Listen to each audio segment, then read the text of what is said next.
भक्ति भारत में आपका स्वागत है। अगर आपको वीडियो पसंद आए तो इसे लाइक करें, शेयर करें और ऐसे और भी भक्ति वीडियो देखने के लिए सब्सक्राइब करें। एक भक्त रामदास जी गोदावरी के किनारे कनकावती नाम की एक नगरी में रहते थे। वह अत्यंत दैन्य और गरीब थे। उनके पास ठीक से पहनने के लिए वस्त्र भी नहीं थे।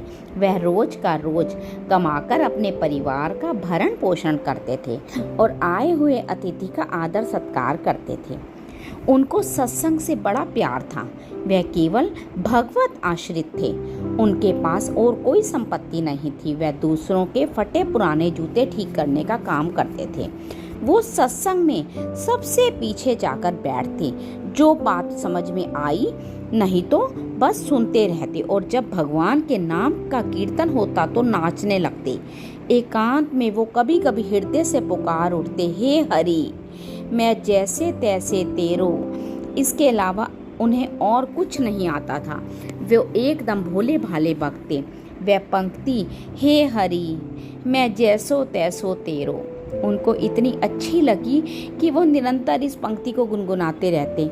इससे उन्होंने प्रभु से संबंध बना लिया। उनका पवित्र मन था। कभी कभी वो आंसू बहाते इस पंक्ति को गुनगुनाते, हे हरि मैं जैसो तैसो तेरो, हे हरि मैं जैसो तैसो तेरो। एक दिन एक चोरों की मंडली किसी धनी के यहाँ चोरी करके आई। उन्हें शालिग्राम भगवान एक स्वर्ण के सिंहासन पर विराजमान मिले। सिंहासन तो उन्होंने बेच दिया और सोचा कि ये काला पत्थर हमारे किस काम आएगा।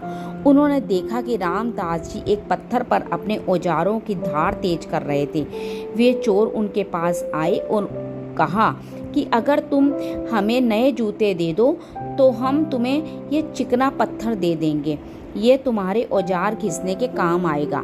रामदास जी ने चोरों से शालिग्राम को ले लिया। उन्होंने जब चिकने पत्थर में अपने औजार घिसे तो उनकी बढ़िया तेज धार हो गई। उन्होंने सोचा कि चलो जूतों के बदले में मैं अच्छा पत्थर मिल गया। अब वो उस पत्थर से औजार घिसते रहते और कभी कभी आंसू बहाते, कहते, हे हरि मैं जैसो तैसो तेरो। उनके आंसू शालिग्राम पर गिरते। अब जोर से घिसना होता तो वो दोनों चरणों के बीच में शालिग्राम जी को फंसा लेते और फिर घिसते। शालिग्राम जी को अपने पैरों के बीच में पकड़कर उनको बड़ा आनंद मिलता। भगवान बड़े लीला बिहारी हैं। उन्हें इससे कोई फर्क नहीं पड़ता था कि आप उनके साथ क्या कर रहे हो।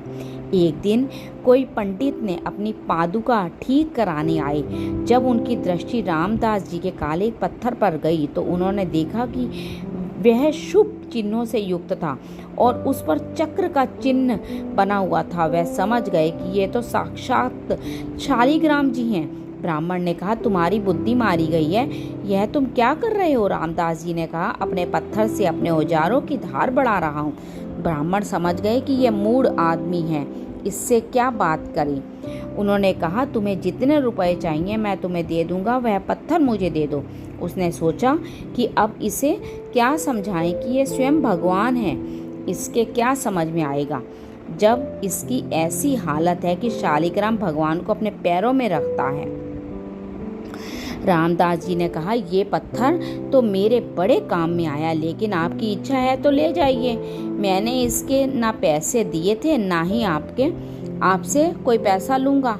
आप ले जाइए इसे। ब्राह्मण यह सुनकर आनंदित हुए और शालिग्राम भगवान लेकर अपने घर चले गए। पंडित जी घर आए। उन्होंने जल और दूध से शालिग्राम जी को अभिषेक किया। उनको सुंदर सिंहासन में विराजमान किया। मंत्रों से उनका पूजन किया। उन्होंने सोचा कि भगवान मेरी इस चेष्टा से प्रसन्न होंगे, क्योंकि वहाँ तो पैरों में पड़े हुए थे और यहाँ मैं उन्हें सुख पहुँचा रहा हूँ। पंडित जी ने इतनी सेवा और पूजा से ठाकुर जी को असंतुष्ट हो गए। लेकिन ठाकुर जी पंडित जी की पूरी पूजा विधि जानते थे, लेकिन उनके हृदय में प्रभु के प्रति अपनापन नहीं था। रामदास जी को कोई ज्ञान ना था, लेकिन उनके हृदय में प्रभु थे। मैं प्रभु का हूँ और प्रभु मेरे हैं। वो कभी कभी आंसू बहाते। तो वो आंसू जो शालिग्राम भगवान के ऊपर गिरते उनसे बड़ा पंडित जी का पंचामृत नहीं था। और जब भी वो आह भर के पुकारते, हे प्रभु मैं जैसो तैसो तेरो। ठाकुर जी को उसके सामने वेद मंत्र अच्छे नहीं लगे। ठाकुर जी ने स्वप्न में एक वैष्णव का रूप धारण किया और उस ब्राह्मण से कहा कि तुम मुझे रामदास के पास पहुंचा दो। यह तुम्हारा अभिषेक और सिंहासन में विराजमान करना मुझे बिल्कुल अच्छा नहीं लग रहा। मुझे उसकी सूखी रोटी और आह भरी पुकार ने खरीद लिया है, मुझे वहीं पहुंचाओ। अब जब स्वयं भगवान ने स्वप्न में ऐसा आदेश किया तो उनके होश ही उड़ गए। ब्राह्मण ने सोचा कि मैं जिसे अनपढ़ और गंवार समझता था, प्रभु उसे इतना प्यार करते हैं। अब पंडित जी ने हाथ में सुंदर वस्त्र पर शालिग्राम भगवान को लिया और भगवान से कहा, आपको पता है कि आपके ऊपर वह औजार घिसता है, चंदन तिलक लगाने की बात जाने दो, सिंहासन में विराजमान करने की भी बात जाने दो, आप पर पैर रखकर औजार घिसता है और आपको वो पसंद है। प्रभु ने कहा, जब वो आंसू बहाते हैं, मेरा नाम लेते हैं, बोलते हैं, मुझे इतना सुख मिलता है जो तुम्हारे वेद मंत्रों से भी नहीं मिलता। और जब वो मेरे ऊपर पैर रखता है तो मुझे ऐसा लगता है कि वो आत्मसमर्पण कर रहा है। ब्राह्मण यह सुनकर बहुत दैन्य हुए कि मेरा दुर्भाग्य है कि आज तक मुझे वह प्राप्त नहीं हुआ जो रामदास जी को प्राप्त हुआ, क्योंकि स्वयं ठाकुर जी वहाँ जाना चाहते हैं। यह विचार करके उन्हें शालिग्राम जी को रामदास जी के घर लेकर जाने का निश्चय किया और वह मन में बहुत जल रहे थे कि ब्राह्मण हूँ लेकिन आडंबरी हूँ, मेरे अंदर वह बात नहीं है जो उस दैन्य भक्त रामदास के हृदय में है। वह यह सब सोच सोच कर बार बार शालिग्राम को हृदय से लगा कि विकल होकर रोने लगते हैं। यह है किसी भी तरह से एक भक्त का संग होने का असर। यह रामदास जी के दर्शन का प्रभाव था। अब वो दैन्य होकर जा रहे हैं कि क्या मेरे अंदर भी भक्ति आएगी। मेरी पूजा आपको पसंद नहीं तो प्रभु मुझे ऐसा भाव दे दो जिससे मैं रामदास जी जैसी भक्ति कर सकूं। भगवत प्रेमी महात्मा का संग होते ही जाति का अभिमान, कुल का अभिमान, विद्या का अभिमान सब नष्ट होने लगता है। ब्राह्मण जी राम भगवान को एक कपड़े में रखकर रामदास जी के घर आए और देखा कि रामदास जी की आंखों में आंसू चल रहे थे।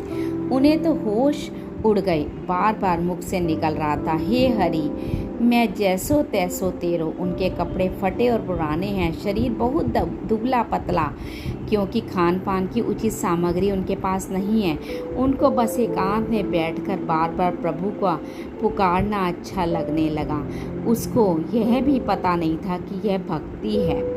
ब्राह्मण ने जब यह सब देखा तो बोले, धन्य हैं आपके माता पिता धन्य हैं। रामदास आप तो बड़े महात्मा निकले। मैं तो आपकी ऊंची स्थिति को समझ ही नहीं पाया। आपके अधीन स्वयं भगवान हैं। अब धीरे धीरे रामदास जी के नेत्र खुले। वे अपने भाव से बाहर निकले। पंडित जी ने उन्हें बताया कि यह जिन पर तुम पत्थर समझकर अपना औजार घिसते हो वह साक्षात शालिग्राम भगवान है। ये सारे विश्व के स्वामी हैं, घट घट में विराजमान हैं, यह सबके आश्रय हैं। इनकी शरणागति में जाने से जीव बंधन मुक्त हो जाता है। यह तुम्हारी सफलता और प्रेम से रीझ गए हैं। जब मैं इनको ले गया मैंने पंचामृत से इनका अभिषेक किया, वैदिक स्तोत्रों से द्वारा इनकी स्तुति की, इनकी सेवा की, इनको भोग लगाया। यह सब इनको पसंद नहीं आया। इनको तुम पसंद आए। मेरे स्वप्न में एक वैष्णव रूप में धारण करके ये आए और मुझे यह आदेश दिया कि मुझे रामदास के घर वापिस ले चलो। यह सुनकर रामदास जी रो पड़े कि मैं तो महान पापी हूँ। मैं तो समझ ही नहीं पाया कि ये भगवान है और इनके साथ ऐसा व्यवहार करता रहा। मैं तो बड़ा अपराधी हूँ, मैं कितना निर्दयी हूँ, कितना नीच हूँ। देखो मैंने क्या किया। वो रोने लगे। ब्राह्मण ने उन्हें बताया कि तुम्हारे अंदर जो भाव आया है ना, यह बहुत कृपा से आता है। ब्राह्मण के वचन सुनकर रामदास जी के हृदय में थोड़ी सी शीतलता आई। उन्होंने ब्राह्मण के चरणों में नमन किया और ब्राह्मण वहाँ से चले गए। जैसे ही ब्राह्मण वहाँ से गए, रामदास जी ने शालिग्राम की मूर्ति लेकर उनको हृदय से लगाया और खूब रोने लगे। वो कहने लगे, प्रभु मैं जान नहीं पाया कि आप ही हो। वह शालिग्राम जी को घर में ले गए। फटा पुराना जो भी कपड़ा उन्हें मिला उन्हें बिछाकर आसन पर शालिग्राम जी रखे। जो रूखा सूखा उनके घर में होता ठाकुर जी को भोग लगाते और गदगद कंठ से प्रभु को पुकारते। कई दिन ऐसी सेवा के बाद उनके हृदय में ये बात आई कि मैं तो जानता ही नहीं कि शालीमार भगवान हो। पंडित जी ऐसा बोल कर गए हैं, यदि आप भगवान हैं तो मुझे दर्शन दीजिए। अगर मुझे प्यार करते हैं तो अब छुपा छुपी का खेल बंद करें और मुझे दिखाइए कि कैसे होते हैं भगवान। मुझे तो पता नहीं है। अगर मुझे आपके दर्शन नहीं मिलेंगे तो मैं प्राण त्याग दूंगा। भगवान मैं अब आपके बिना नहीं जी सकता। रामदास जी के प्रेम भरी पुकार सुनकर सर्वेश्वर प्रभु स्थिर न रह सके। वो एक वैष्णव का रूप बनाकर रामदास जी के घर पहुँचे। रामदास जी के तो आंसू चल रहे थे। वो प्रभु के प्रेम में झूम रहे थे। भगवान वहाँ खड़े हैं। प्रेम दशा का निरीक्षण करके मुस्कुराते हुए उससे बोले, अरे भैया ये तू नाच कूद क्यों मचा रहा है? कुछ मिल गया है क्या तेरे को? रामदास जी को आवाज़ सुनाई दी। उन्होंने आंखें खोल के देखा कि कोई वैष्णव है। उन्होंने उन्हें साष्टांग दंडवत प्रणाम किया। उन्होंने वैष्णव से कहा, जब ये शालिग्राम मिले हैं तब से मेरे हृदय में कुछ हो रहा है, बेचैनी है, मुझसे जिया नहीं जा रहा। वैष्णव ने उनसे पूछा, क्या आप इन शालिग्राम का भगवान समझकर पूछते हैं? रामदास जी ने कहा, हाँ, मेरे अंदर एक आकांक्षा हुई है कि भगवान को साक्षात देखूं, पर मुझे अब तक उनके दर्शन नहीं हुए। मुझे कोई पूजा विधि नहीं आती, कोई मंत्र नहीं आता। जैसा मन में आता है वैसी सेवा करता हूँ। क्या दीन दयालु प्रभु मुझ पर रीझ जाएंगे? ऐसा कहकर रामदास जी चिल्ला चिल्ला कर रोने लगे। वैष्णव ने कहा कि यह तो बात ठीक है, भगवान बड़े बड़े योगी मुनियों की तपस्या में भी उनको दर्शन नहीं देते। तुम जैसे मनुष्य को भगवान कैसे दर्शन देंगे? मेरी बात मानो, यह दर्शन की बात छोड़ो और अपना काम धंधा करो। थोड़ी देर रोज भजन साधन कर लिया करो। वैष्णव की यह बात सुनकर मानो रामदास जी का हृदय फटा जा रहा था। उनकी हृदय आंखें खुली रह गई। उन्होंने कहा, वैष्णव देवता आपका कहना सत्य है, मैं भगवत साक्षात्कार का बिल्कुल अधिकारी नहीं हूँ, पर क्या करूँ, से जिया नहीं जाता। मेरे स्वामी बड़े करुणा सिंधु हैं, चाहे जो कुछ भी हो मुझे दर्शन मिलेंगे। रामदास जी नाचने लगे और फिर विकल होकर पुकारने लगे, अरे प्रभु खड़े हुए यह सब देख रहे थे। भगवान वैष्णव स्वरूप से बोले, बेटा रामदास तेरा जीवन धन्य है। मैं देखना चाहता था कि तू मेरे प्यार में कितना विकल है। देख मुझे। यह सुनकर आंखें खोली और देखा वह वैष्णव नहीं थे, भगवान श्याम सुंदर थे। उसने देखा कि वह स्वयं मदन मोहन त्रिभंगी लाल थे। उन्होंने अपने होठों पर बंसी धारण की हुई थी और आनंद मुद्रा में विराजमान थे और रामदास जी तरफ देख रहे थे।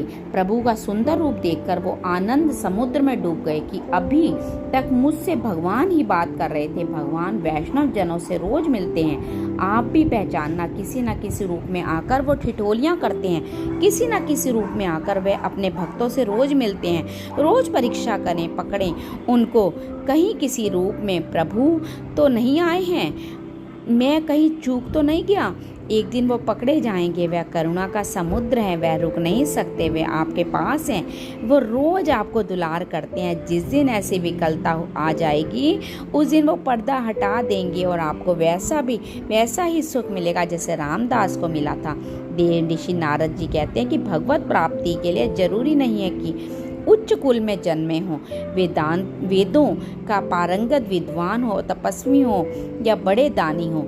प्रभु केवल आपकी भक्ति देखकर मिलने आते हैं। हृदय में प्रभु के प्रति अपनापन हो और तड़पन हो तो निश्चित प्रभु मिल जाते हैं।